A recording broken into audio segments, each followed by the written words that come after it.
नमस्कार दोस्तों, आपका स्वागत है अपनी YouTube चैनल PFP में। मई 2022 का महीना पूरा हो चुका है और इस महीने हमें भयंकर वॉलेटिलिटी देखने को मिली है। निफ्टी 50 सबसे पहले हमें 17,000 के लेवल से 15,700 तक आता हुआ नजर आया। भारी गिरावट देखने को मिली। फिर मार्केट एक रेंज में ट्रेड कर रहा था। 15,700 से 16,400 की इसकी रेंज हो गई थी। 700 पॉइंट की रेंज थी, बड़ी रेंज थी और इस बड़ी रेंज में भी आपको भयंकर वॉलेटिलिटी देखने को मिली। मार्केट सबसे पहले आपको ऊपर जाता हुआ नजर आया, शार्प रिकवरी देखने को मिली, ऊपर के साइड पे क्लोज भी हुआ लेकिन सीधा गैप डाउन ओपन हुआ और बाद में नीचे के साइड पे क्लोजिंग देखने को मिली। उसके बाद सीधा गैप अप ओपन हुआ, फिर तेजी देखने को मिली, फिर नीचे आया। 16,000 का लेवल भी इसने तोड़ दिया था लेकिन इंट्राडे में शार्प रिकवरी आई और मार्केट एट लास्ट हमें ऊपर जाता हुआ नजर आया। 16,400 के लेवल को तोड़ दिया। तो भयंकर वॉलेटिलिटी देखने को मिली है, उसमें कोई डाउट नहीं है। तो ऐसी सिचुएशन में हमने कैसे स्विंग ट्रेड लिए हैं, कितने स्विंग ट्रेड लिए, कितने में प्रॉफिट हुआ, कितने में लॉस हुआ,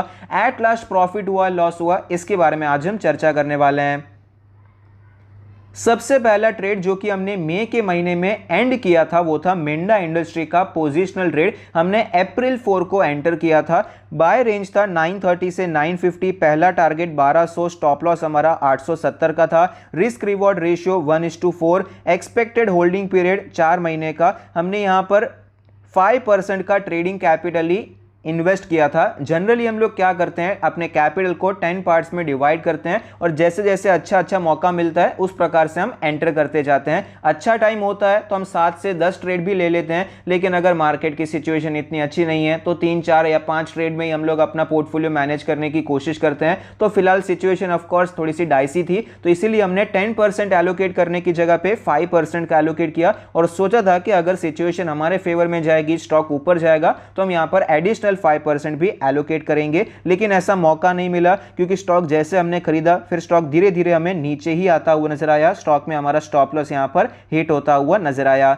उसके बाद हमने जो दूसरा ट्रेड लिया था वो था बैंक 20 का स्विंग ट्रेड। अभी बैंक 20 क्यों? क्योंकि यहां पर बैंक निफ्टी में फ्यूचर्स में तो देखिए आपका कैपिटल बहुत ज्यादा चाहिए, तो बैंक 20 में आप ट्रेड कर सकते हैं।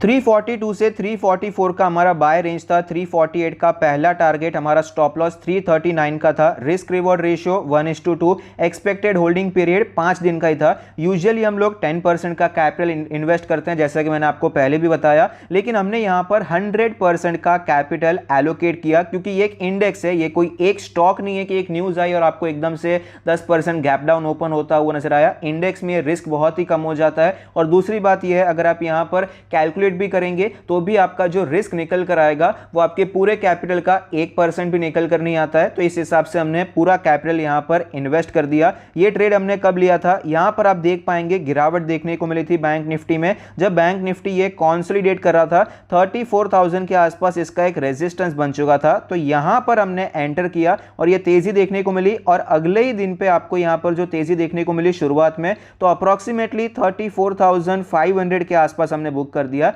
मैंने निफ्टी बैंक का चार्ट इसीलिए दिखाया क्योंकि बैंक भी इसमें कई बार गैप अप गैप डाउन होता है, तो वहां पर बड़े बड़े रेड कैंडल्स या बड़े बड़े ग्रीन कैंडल्स बन जाते हैं, तो समझना कई बार मुश्किल हो जाता है। लेकिन सेम हमने यहां पर एप्लीकेट किया। निफ्टी बैंक को मैंने एनालाइज किया यहां पर कैसी सिचुएशन है, और सेम वो मैंने निफ्टी बैंक भी इसका चार्ट लगाया, तो जो लेवल्स निकल कर आते हैं उस प्रकार से मैंने यहां पर शेयर कर दिया। तो यहां पर टारगेट हिट होता हुआ नजर आया। उसके बाद बैंक निफ्टी वापस गिर गया था।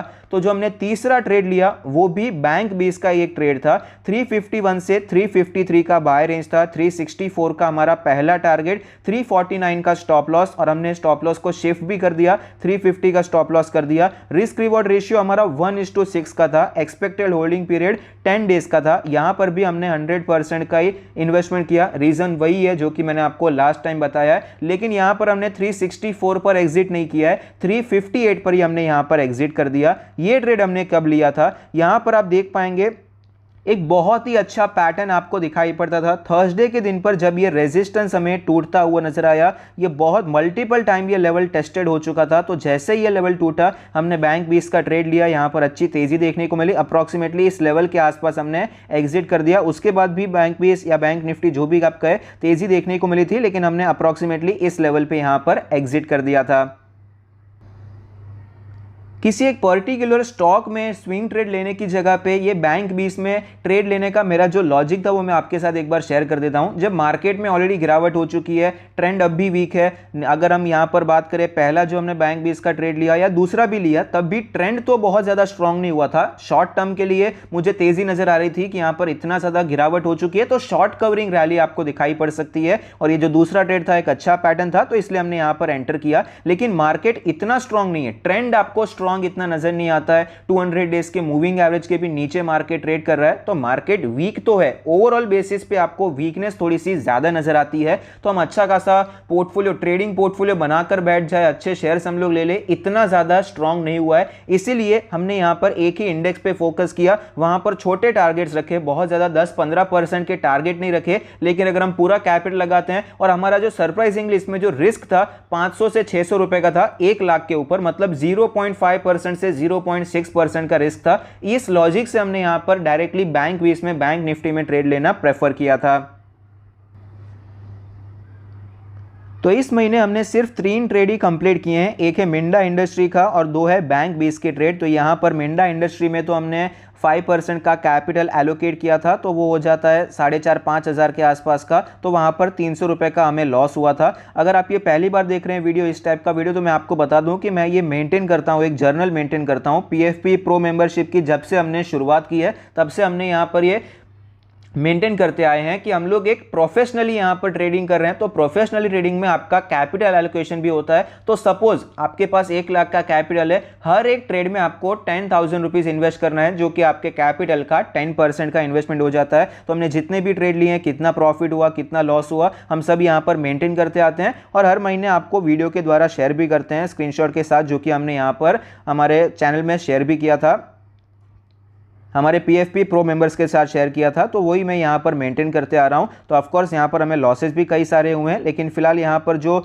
इस महीने हुआ है, 3 हमें ट्रेड लिए थे, 3 ट्रेड कंप्लीट हुए थे। यहाँ पर हमने मेंशन किया था कि 5% का एलोकेशन करना है, इसलिए यहाँ पर 5,000 के हिसाब से लिखा है, और यहाँ पर बैंक 20 में हमने 100% का लिखा था, इस हिसाब से पूरे 1 लाख का हमने यहाँ पर लिखा है। तो 300 रुपए का लॉस हमें देखने को मिला था मिंडा इंडस्ट्री में, और बैंक 20 में हमने 1,700 और 2,000 का प्रॉफिट यहाँ पर देखने को मिला, जो कि काफी अच्छा प्रॉफिट है। ऑफकोर्स यहाँ पर जो रिस्क हमने लिया था उस हिसाब से काफी अच्छा प्रॉफिट हमें देखने को मिला। तो ओवरऑल हमने यहां पर देखे तो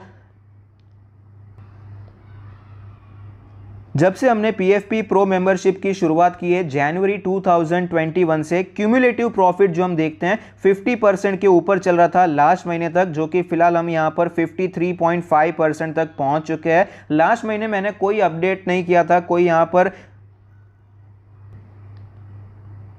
माफ कीजिए लास्ट के लास्ट में, यानी कि मार्च में मैंने कोई अपडेट नहीं किया था, क्योंकि मार्च में हमारा कोई ट्रेड कंप्लीट ही नहीं हुआ था। हमारा बाद में अप्रैल में कंप्लीट हुए थे, और अप्रैल में आप देख सकते हैं कितने लॉसेस देखने को मिले। एक टाटा मोटर्स में और एक थर्मैक्स में प्रॉफिट हुआ, बाकी टेक महिंद्रा में, सेंचुरी प्लाई, सिप्ला, हर एक ट्रेड में हमें यहाँ पर लॉस ही हुआ था। लेकिन ट्रेडिंग जैसा कि आपको पता है एक बिजनेस की तरह होता है, लॉस होता है, प्रॉफिट होता है, सब चलता रहता है। एक टाइम आता है आपको अच्छे खासे लॉसेस भी देखने को मिलते हैं, लेकिन थोड़ा अगर आप टाइम देते हैं तो आपको रिकवरी भी काफी फास्ट देखने को मिलती है। और फिलहाल हम ऑल टाइम हाई प्रॉफिट पे चल रहे हैं। ये चार्ट आप देख पाएंगे, जब से हमने मेंबरशिप की शुरुआत की है कंटिन्यूअसली प्रॉफिट हमें देखने को मिला, और अक्टूबर 2021 में हमारा एक पीक हो गया था, 52% का प्रॉफिट पे हम पहुंच चुके थे। मार्केट बहुत ही काइंड था, मार्केट ने बहुत अच्छे रिटर्न्स बनाकर दिए। मैं ये नहीं कहता कि भाई मेरा ही सब एनालिसिस है, मैंने ही सब सही किया। अरे भाई मार्केट ही कितना अच्छा था, आपको पता ही होगा। जनवरी 2021 से अक्टूबर 2021 तक मक्खन की तरह पैसा बना था। तो इसी का ये प्रताप है कि भाई यहां पर 52% का प्रॉफिट देखने को मिला। जैसे ही मार्केट ने करवट ली, यहां पर हमारा प्रॉफिट भी गिरावट में हमें तब्दील होता हुआ नजर आया, प्रॉफिट भी हमारा कम होता हुआ नजर आया। 52% से हम लोग कुछ 48% के आसपास आ गए थे, लेकिन हमने वहां पर भी आउट परफॉर्म किया। मार्केट 15% डाउन हो चुका था, ऐसी सिचुएशन में भी हम लोग सिर्फ 4 या 5% ही डाउन हुए थे, और फिलहाल हम यहां पर जो लास्ट 2 ट्रेड हमने लिए हैं उससे वापस ऊपर चले गए हैं। तो इस वीडियो के द्वारा मैं ये शेयर करना चाहता हूं कि आपको टाइमली बेसिस पे ट्रेड्स कैसे लेने ये ध्यान रखना चाहिए। अभी देखिए जनरली हम लोग ट्रेड्स लेते थे स्टॉक्स में कि भाई स्विंग ट्रेड लिया, यहाँ पर तेजी लग रही है वहाँ पर हमने लिया, लेकिन अभी मार्केट का ट्रेंड बुलिश नहीं है तो हम लोग यहाँ पर पूरा पोर्टफोलियो बनाकर छोड़ नहीं सकते कि अभी ये 10-15% भागने वाला है। ये करना मुश्किल हो जाता है जब ट्रेंड आपका वीक हो जाता है, तो ऐसे समय पर आपको शॉर्ट कवरिंग खेलना आना चाहिए। वही हमने यहाँ पर बैंक 20 में करने की कोशिश की है और फिलहाल हम already all time high profit पे पहुंच चुके हैं। जो हमारा लेवल था अक्टूबर 2021 में जो हमारा प्रॉफिट चल रहा था 52% का, उसको तोड़कर हम लोग 53.5% तक पहुंच चुके हैं। आप भी PFP प्रो मेंबरशिप ज्वाइन कर सकते हैं। हमारा चार्ज है 1900 rupees per year. UPI ID है p4portfolio@axis bank, p4portfolio@gmail.com पर इसका स्क्रीनशॉट आप मेल कर दीजिए, हम आपको टेलीग्राम चैनल में ऐड कर देंगे। एक और बात है, अगर आप आज ही पेमेंट करते हैं 1900 का तो आपको per year plus 1 month free मिलेगा। ये ऑफर है आज के लिए सिर्फ वैलिड है, इसके बाद सिर्फ ये 12 मंथ्स की वैलिडिटी रहने वाली है। अगर आप आज पेमेंट करेंगे तो 12 मंथ्स प्लस 1 मंथ यानी कि टोटल 13 मंथ्स की वैलिडिटी आपको मिलने वाली है। आई होप ये वीडियो आपको पसंद आता है, कुछ ट्रेडिंग रिलेटेड आपको सीखने को मिलता है। Thank you, stay happy, happy investing.